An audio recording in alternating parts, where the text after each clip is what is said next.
we'll invite Pandit to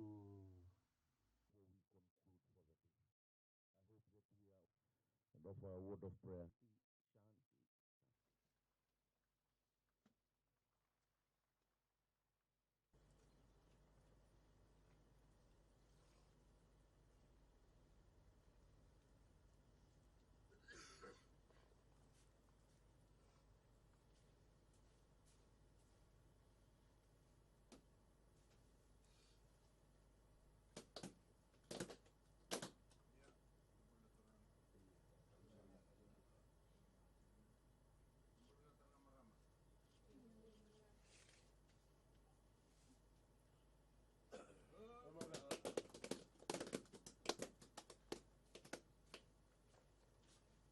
To come forward and welcome us.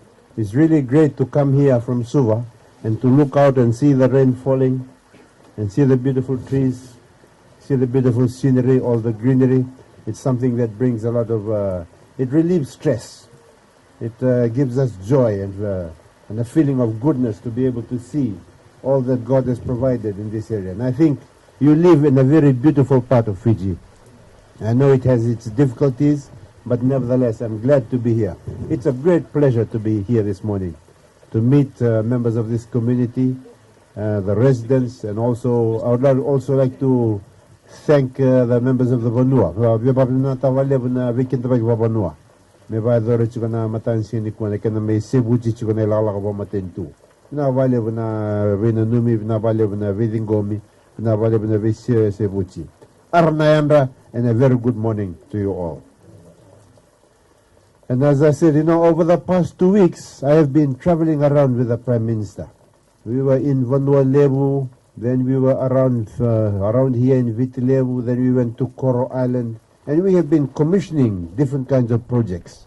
Roads, bridges, classrooms, teachers' quarters, a school library, all of these things. We've been doing it around Fiji.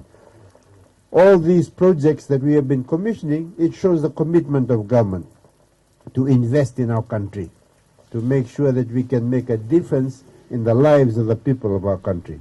We had about almost more than $20 million worth of capital projects that we have been commissioning, not counting the one that we are doing today. And this is an example of the kind of policies that the Fiji First government has been putting in place to make sure that we can continue to grow our country. We want continued economic growth. Because all of these developments, you know where the money comes from? It comes from the taxes that people pay. It comes from the taxes that business pay when they do well. When businesses do well, government collects money from them and we can do all of these kinds of projects. Now that's something that the Fiji First government has been focusing on for the last 10 years. And over these 10 years, we have seen the growth in this country. Businesses have been doing well. While the world economy goes up and down and Fiji economy goes up and down, we have been able to make sure that we have 10 years of growth, despite all the difficulties. Despite Cyclone Winston, the biggest ever cyclone to come to our part of the world. So the achievements that have been done, it's not an accident. It's not something that happened as a fluke, but it's the result of careful and well thought out policies and strategies. Despite the challenges, we have not resorted to borrowing to finance operational expenditures as other governments have done. We have seen an increase in GDP per capita, the benefits of which are felt across the country. And I think you're feeling it through education assistance, assistance to children to go to school, all of these things, social welfare for old people, vouchers for pregnant women in rural areas. All of these things is coming through from the growth that we are experiencing in our country. Electricity subsidy, water subsidy. Some of you now, as a result of this, you have access to EFL power. You also have the opportunity to get subsidy for the amount of money you're supposed to pay for your electricity. And at the same time, we have seen significant control on the amount of money, on the debt to GDP ratio that is far better than what other governments have had, including that were run by the current leader of the opposition. Our focus as a government is to ensure that we treat everybody equally. We treat everybody equally. because we are all human beings created in God's image, and we need to provide equal opportunities for all and ensure that in all services provided by the government, the very best people are employed to serve you, the people of Fiji. That is why in every board, in every government organization, we look for the best people, the most appropriate people to man the positions, including positions such as that of school principals. If we choose people based on their abilities, their competence, their track record, and not on ethnic or religious grounds alone, we will be providing the best service for our people. This applies to those appointed as heads of major secondary schools. And in his address last week on radio, the Prime Minister pointed this out when he noted that one of the officers appointed to Lelene, for instance, where I went to, has a proven record at Ngau Secondary School and DV Boys College. Religious activities in these schools are handled by the school chaplain, and the new head of Lelene has a good understanding of the Methodist school ethos from his previous experiences at Ngau Secondary as principal, where he worked closely with the school deacon. For all faith-based schools, there is an officer appointed by the faith group to oversee the teachings of the religious values. So the religious values will never ever be taken away. But it's the role of the head of the school to make sure that the children are educated to the very best level possible. Some schools have chaplains, others have priests, and even others are Molana. The school heads are aware of the important functions and the role of these religious teachers in the school, and they will make sure that they carry out those roles and leave that aspect of the service delivery in their hands. All these appointments are based solely on the interest and betterment of our children's education. So, it gives me great pleasure. It always gives me great pleasure to come out in rural areas, visit small communities, and to see the difference that can make in their lives when you have access to electricity.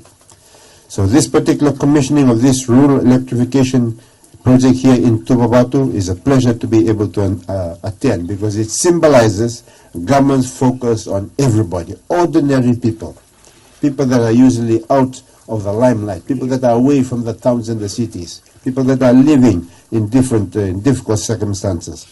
Government's commitment is to ensure that all Fijians have access to electricity. Why?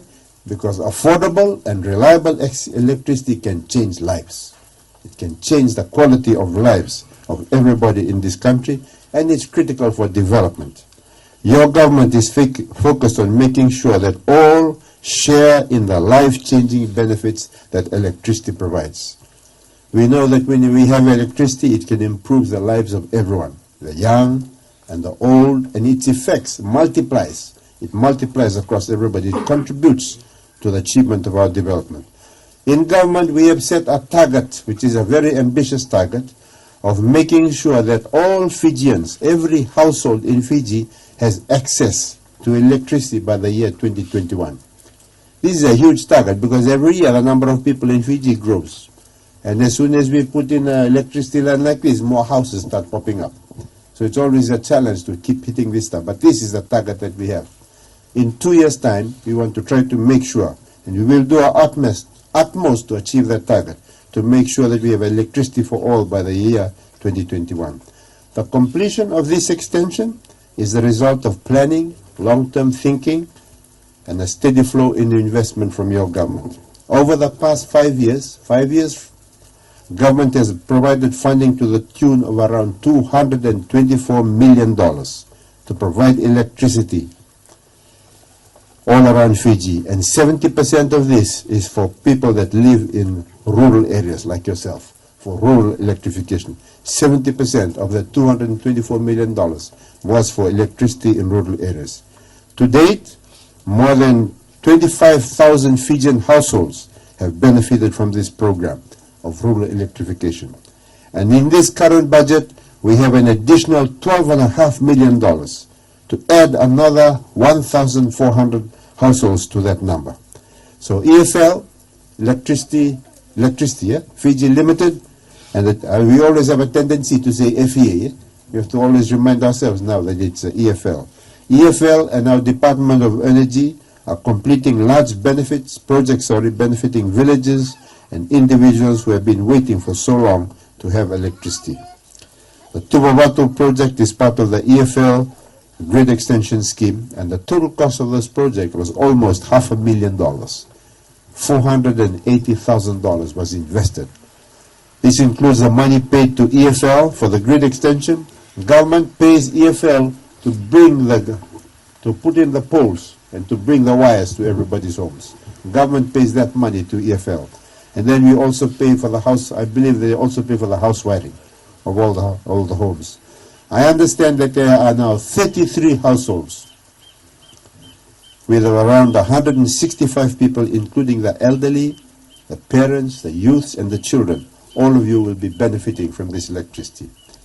A few years ago, if your community, and as you said, as you pointed out when you started off, when you had the initial discussion, I think you had to collect money to pay for the deposit. That used to be the process. But under this government, we've made sure that people don't have to pay that amount. That government itself makes that provision. If you, probably 10 years ago, you would have to pay, I don't know, was it 10% or 15% that you would have to pay the cost of bringing this electricity up to where you live. But now, all of that is being paid. Government is now paying the full cost of this development. So you also have the opportunity of getting subsidized electricity. Those of you who live in families that have a combined income, if you look at the income of everybody in the family, and the combined income is less than 30,000 per year, and you consume around 100 kilowatt hours or less of electricity, you can apply for a subsidy of 50% of your monthly bill. That means you'll only pay half of your monthly bill. So this is what I was saying at the outset. When we can manage our economy so the economy grows, government can collect some money that it can make sure it can help the people right at the bottom of our society. This is where the social welfare payments come. This is where the subsidy for water comes. This is where the subsidy for electricity comes. So the money that government channels back. So you have the opportunity to get that subsidized electricity. I'm not sure if all of you have filled the form. You probably have the form. Okay, so you are already in that process. And you also now have an opportunity to become a shareholder in EFL. We are giving you the opportunity for all registered customers, the person who the bill is sent to, right? The owner of the house. All registered customers to own shares in EFL. They will provide 150 shares for non-subsidized accounts and 250 shares for subsidized accounts. Those people that are paying only 50% of the bill, they get more shares. So there's more shares for those that have less money. That is the process in government. This is a lifetime opportunity which all of us need to enjoy and share the benefits with our fellow Fijians. I hope all of us have registered with EFL on this assistance. And I'm hoping that with the electricity, access to electricity, it will provide a step up in life and help you to achieve greater things for your family. Being connected to the grid means, I like to say where I've went in the past, being connected to the grid means that when it's dark, you can turn that dark into day. And you can do in the dark the things that you used to only be able to do during the day. That's what light brings. It changes things around. It allows you to have the opportunity to buy equipment and machines to make your work easier or to excel in your business and your farming. Your children also now have reliable electricity for lights to study at night. And I hope they're using it to study and not to go and watch all that, all that Facebook and all that other stuff when they're supposed to be studying. You know, when you have electricity, you can use it to benefit yourself. You can also use it for the wrong purpose. When you use it for the wrong purpose, it leads to costs rather than to benefits. So access to power, access to electricity is a huge advantage. It allows you to become more productive and allows you to do more every day. I remember when I used to go to the village back in Laos. You know, one day in the village, the women just sit down and do nothing but scrub clothes. Whole day they scrub clothes. But now what do? They have a washing machine. They put it in the washing machine, they go and do something else. So the time that was used for something that used labor, you cut that down and use it for something else. The problem, when I call the village, what's happening? Instead of going to the Tete, they are sitting in front of the TV screen and watching all the disc of those Korean movies and those Hindi movies. So we use it for the wrong things. But it has the opportunity to reduce the time you use on things you do on a daily basis and use that time for something else that benefits you and your family.